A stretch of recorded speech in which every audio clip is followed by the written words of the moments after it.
Delighted to welcome our next speaker to give us a keynote address on meeting the challenge of poverty in Scotland. Our speaker is Margaret Burgess, who is the MSP for Cunningham South, which is Ayrshire to you and I, who is the fairly recently appointed Minister for Housing and Welfare, and at the 11th hour has stepped into the challenge. The Deputy First Minister was no longer able to join us, but delighted that the Scottish Government will be represented by Margaret. She is exceptionally short for time today, but we do hope to have time for 2 or 3 questions at the most. So get thinking about really short, really punchy questions for just after Margaret has spoken. Please welcome Margaret Burgess. Thank you.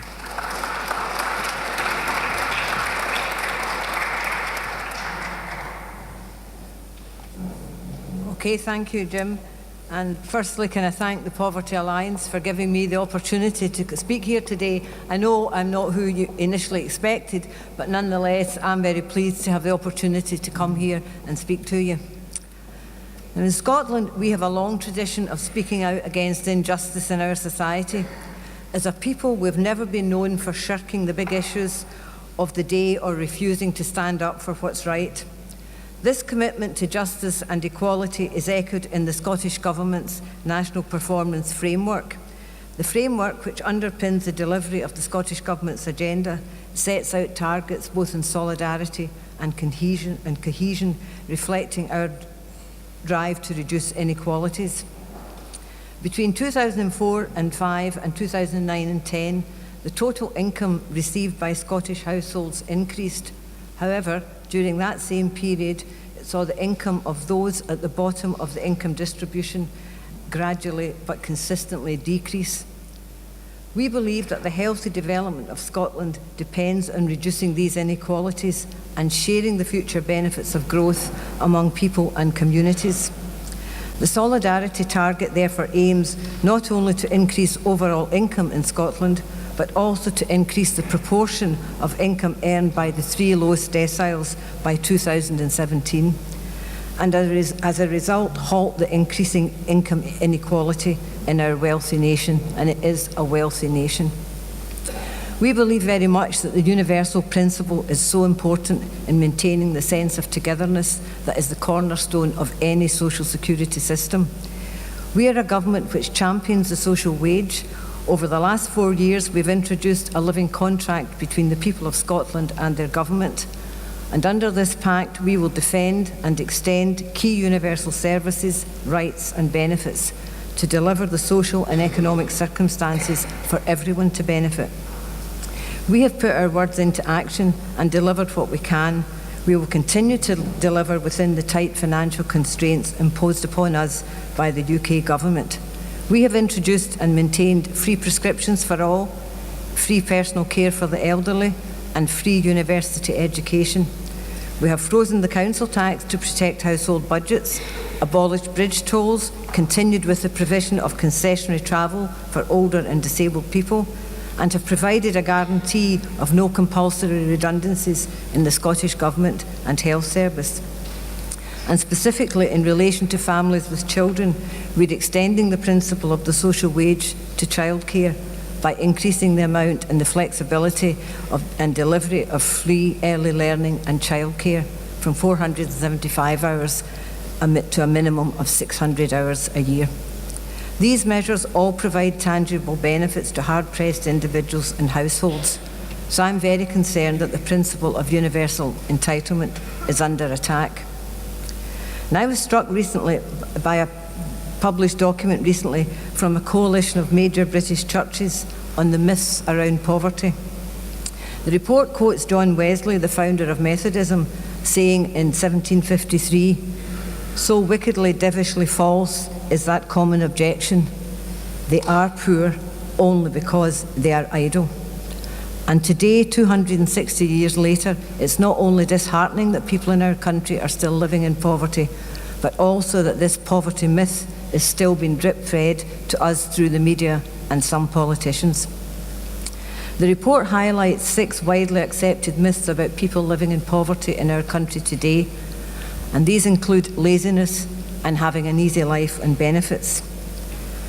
And it's myths like these that are being used to justify the harsh benefit cuts coming up from the road from the UK government. And like you in this room, I know that these are myths and they're simply not true. I have worked in the front line in advice services, and people are struggling, really trying to cope with the system as well as their circumstances. And I've had people say to me sometimes, is that all I'm worth? £71 a week? Is that all I'm worth? And we should not be living in a society that make people feel they're only worth what meagre pittance of benefit they happen to be getting. We have to look at the circumstances of why people are in poverty, and it's certainly not because they're lazy and don't want to work. So we have to consider all of that, and we have to consider what welfare reform is doing to us here in Scotland. 60% of the cuts resulting from the 1% cap and the uprating of benefits will fall on in-work households. This would mean approximately 1 million working age households in Scotland would be affected. So it's hardly surprising that 8 out of 10 Scottish members of the Westminster Parliament voted against these cuts, but we're still getting them. The UK government is introducing a range of changes and cuts to the welfare system, which will impact upon people and services in Scotland. In November 2011, the DWP estimated the UK government's cuts would reduce Scotland's benefits bill by about £2.5 billion by 2015. But a number of changes to the welfare system have been announced since that time. And using publicly available data, the Scottish Government now estimate the cut could be nearer £4.5 billion in the 5 years to 2015. And of this total, around £1 billion will directly impact on children. And that's something we should all be concerned about. And as Minister for Housing, the one change that concerns me most at the moment, and I know you were talking about it earlier today, is the bedroom tax. In a week's time, we'll see this one-size-fits-all reform introduced to working-age households across Scotland, regardless of disability, availability of smaller houses, or economic conditions. The Scottish Government has been consistently clear in its opposition to this policy. It's unfair and divisive.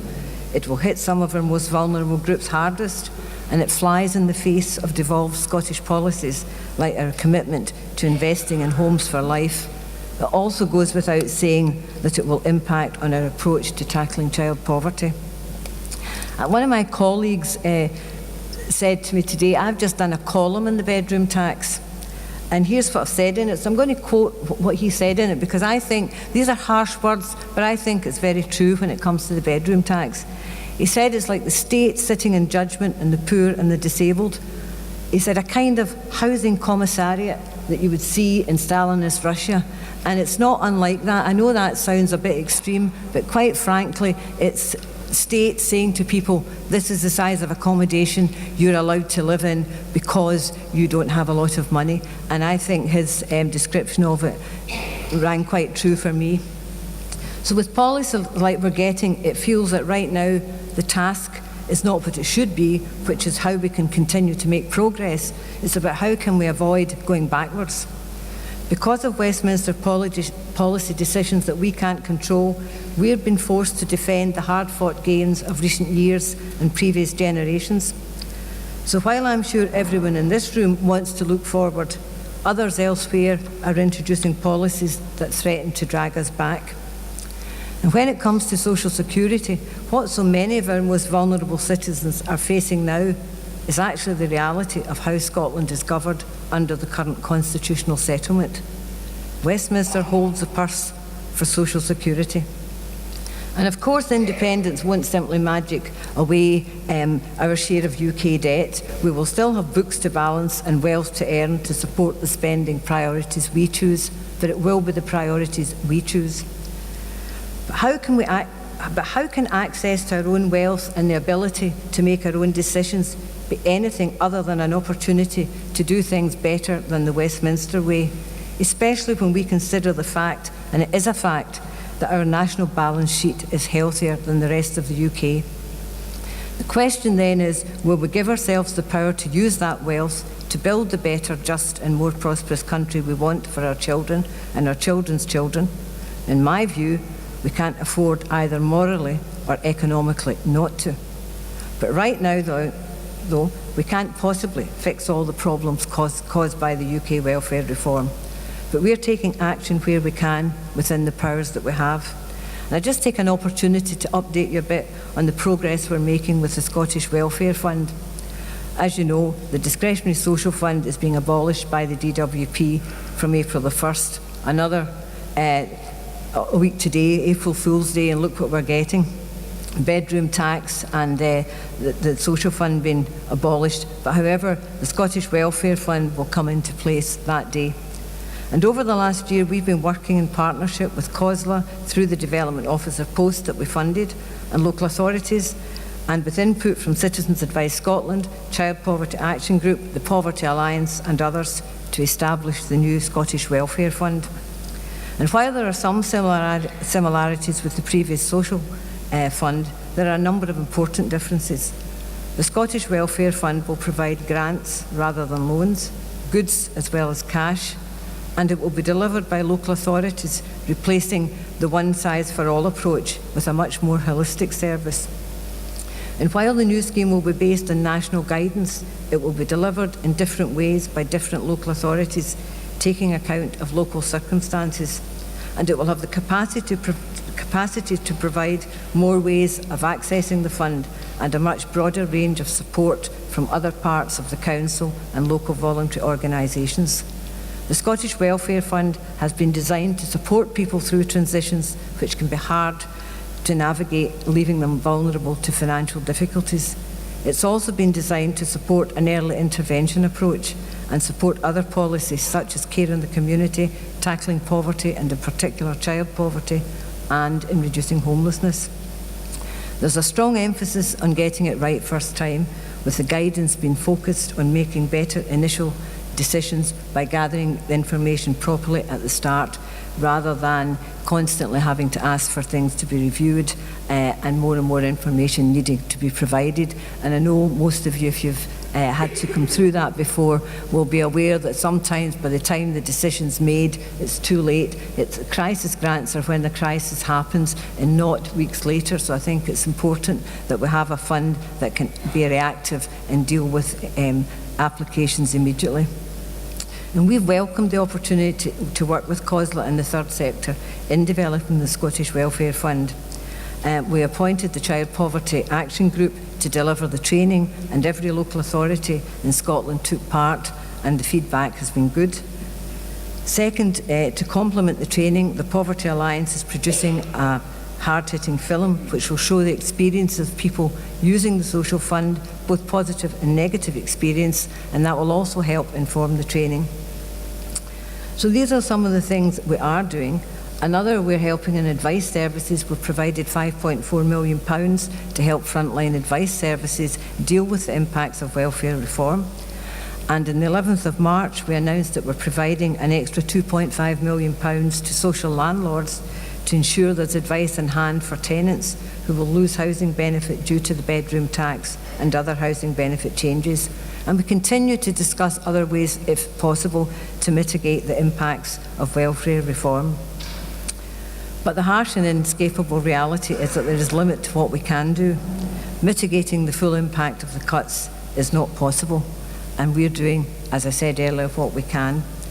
We also illustrate our support to anti-poverty measures through our own pay policy, leading by example on the living wage, ensuring all staff covered by the public sector pay policy are paid the Scottish living wage, and this has lifted over 6,000 people of the lowest paid public sector workers out onto, above the living wage level. And we also have a greater proportion of people earning above the living wage level than the UK average, and in any other part of the UK outside of London and the South East. It's welcome, but we know further progress needs to be made. And while we recognise that paying the Scottish living wage is a matter for individual organisations, we'd encourage all public, private and third sector organisations to take this forward as a positive step. But as I said at the start, I welcome the opportunity to speak to you today. I know we're approaching the 1st of April. We're all sort of focused on that. But I want to highlight my commitment to tackling poverty and the commitment of the Scottish Government to tackling poverty. I know it's a priority for all of us and one we must continue to work together on if we're able to make progress. But I passionately and genuinely believe that we can only make a real difference if the decisions affecting the day-to-day lives and the living standards of people in Scotland, decisions over tax and welfare, for example, are taken here in Scotland. And for me, that is what independence means. Thank you.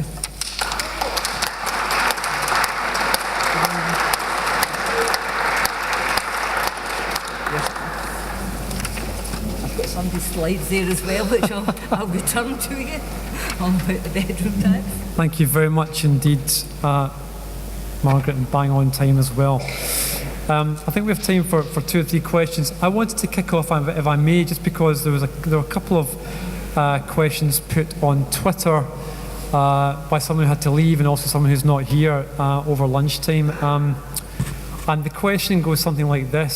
So first of all, within existing powers and budgets, I think from this audience, you will get a lot of support, warm support for Scottish Welfare Fund and the decision to fill the gap in the Council Tax Reduction Fund, both of those big ticks. The question was around council tax and the decision to freeze it long term. But before the Scottish election, in the last Parliament, there was a commitment to scrap council tax actually and replace it with a local income tax, which would have taken a lot of people who are in work poverty in particular out of local taxation entirely.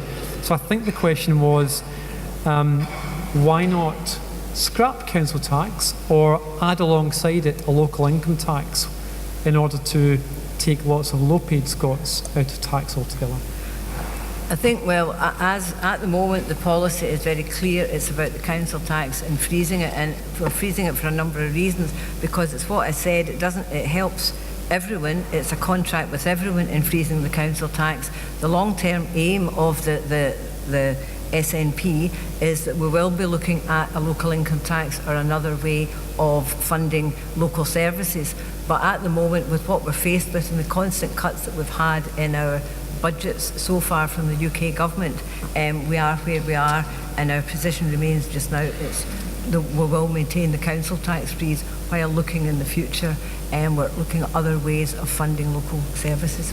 Do you think we should add a couple of bands at the top for the extra wealthy Scots to pay more?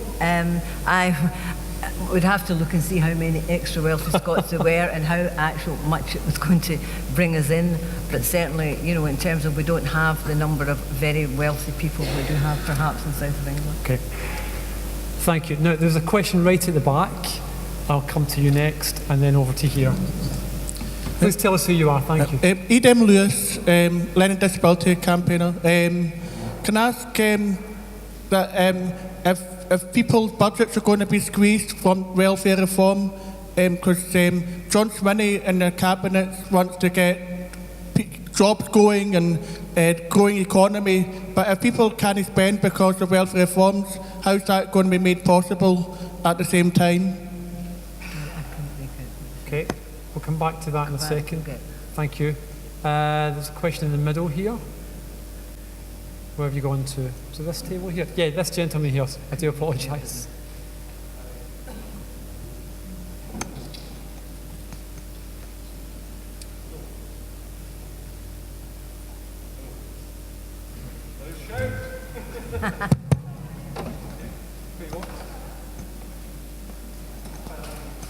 Thank you. That's better. Hi, I'm Mark Langdon. I'm chairperson of a Children and Family Support Project, North United Communities in the north of Glasgow. Thank you for your speech today, and it's a great event. My only concern is that once again, when we talk about issues of poverty, we tend to move our sights away from the rich. And poverty is very much a problem of the inequalities we have in our society and what the rich and powerful people in our societies do. And I feel that we mustn't fall into the trap of constantly looking at ameliorated situations and not looking at the cause of those situations. So I just feel that the Scottish Government has to look at itself in terms of being willing enough to speak out against the way we're spending money on things like PFI. I know that's an old, and we're moving on to PPP, but we're still losing massive money. We're still using a lot of public money which is going into private purses. And the problem of wealth has to be dealt with, along with the problems of land. Most people will be aware of Andy Whiteman's column and how we'll look at land as appropriated in Scotland, how tax relates to that.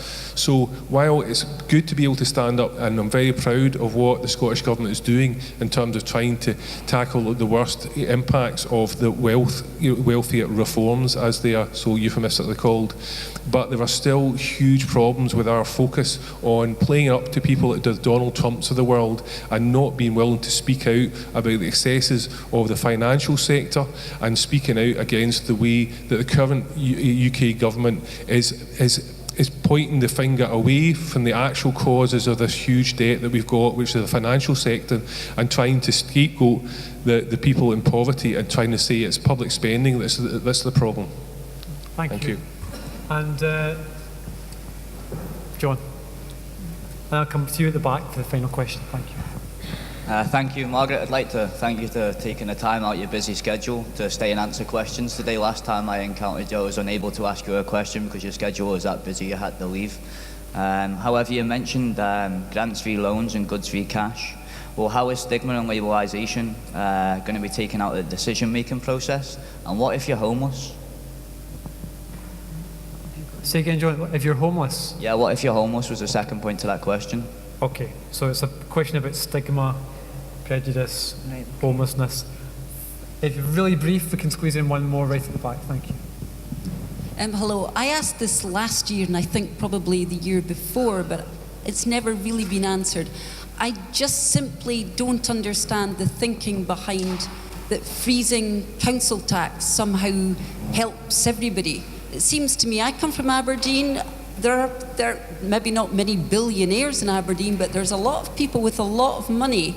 And it seems to me that council tax, okay, you're trying to protect people, obviously not at the very bottom income because they don't pay council tax, but in the middle. But the people who benefit most from any council tax freeze are by far the best off in our society. So I'm walking around and seeing that houses, big houses with a BMW and a Porsche outside, could afford an extra couple of £100 towards local authority spending, because then I look around and local authority spending are cuts in education, cuts in services to children, cuts for services to disabled people.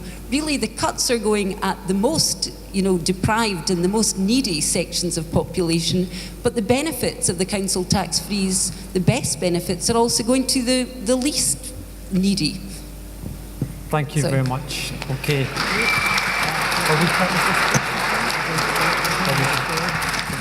So just to recap the first question, as I understood it, I think the question, sir, was about, on one hand, going for economic growth long term and maybe some of the policies that drives you towards. Does that mean we might be crowding out some support, financial support, to deal with the impact of welfare reform? Can you do the two things at the same time? Is that roughly what you were?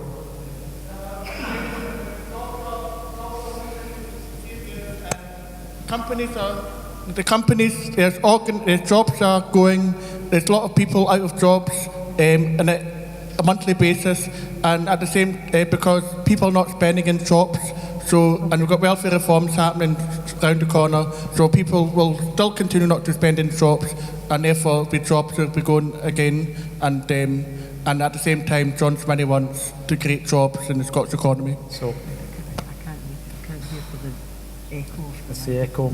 So I think broadly the question is asking about the economic direction. So on one hand, we're trying to grow the economy. We're losing a lot of jobs, including some public sector jobs. And we have the double whammy impact about welfare cuts. So it's this cumulative impact. You kind of referred to that in your speech. And what do we do in terms of economic policy as well as welfare policy?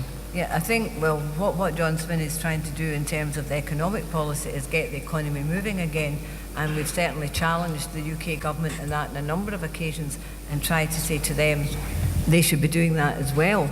Because we need to get the economy moving. We're doing it with the money we're putting into house building and construction. That's helping get the economy moving. The unemployment in Scotland is dropping just now. Youth unemployment is dropping. It's still too high, but that's all the result of the measure, or some of that is because of the measures that the Scottish Government are putting in. Welfare reform is coming in from the UK Government. So we have this mismatch of what we're trying to do here in Scotland and what's happening in the UK. And that's why I think they should all be done together in Scotland. The economy, welfare system, and integrate them properly to meet the needs of what we want here in Scotland and meet the policies that are priorities for us here.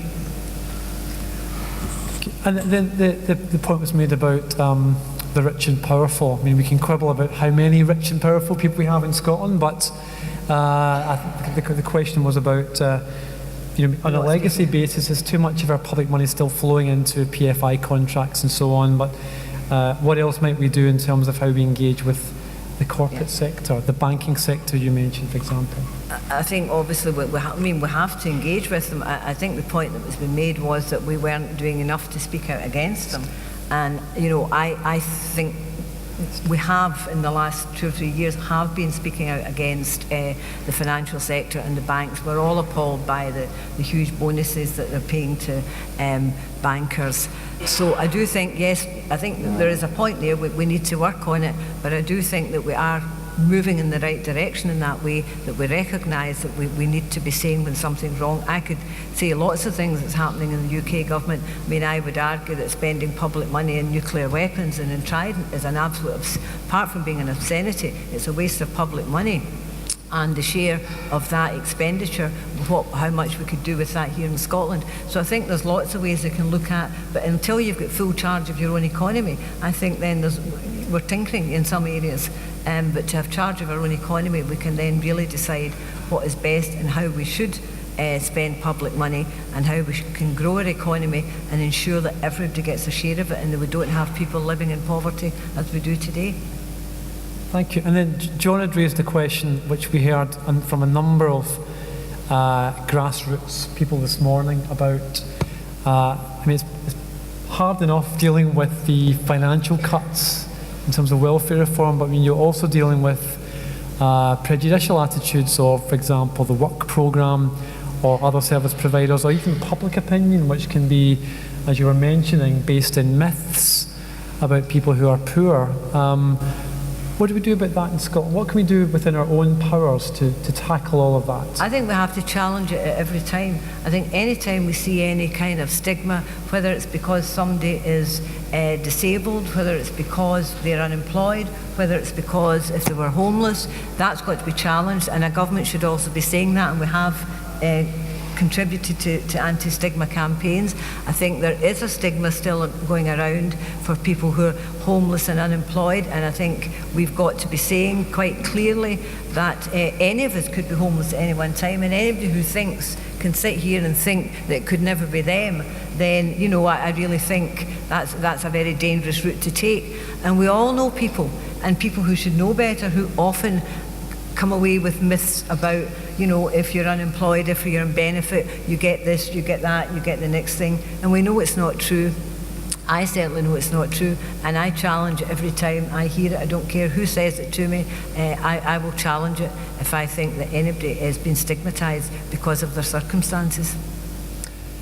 Did you feel that, the Minister had already mentioned the Scottish Government's position on local taxation. Did you feel that answered your point, or would you like another response? Yes, in particular, because you were saying that, you were talking earlier about until Scotland's in charge of its own finances, we can't necessarily make the improvements that we want. But you could maybe argue that until local authorities are in charge of their own finances, they can't make some of the improvements we would like to see.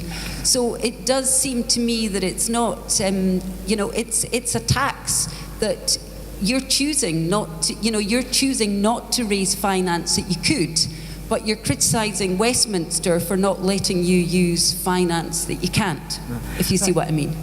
I'd say a couple of things in that. In terms of our contract and the council tax was fully funded. The money didn't come out of local government. It came from Scottish Government to make up for what local government was losing out by not increasing the council tax.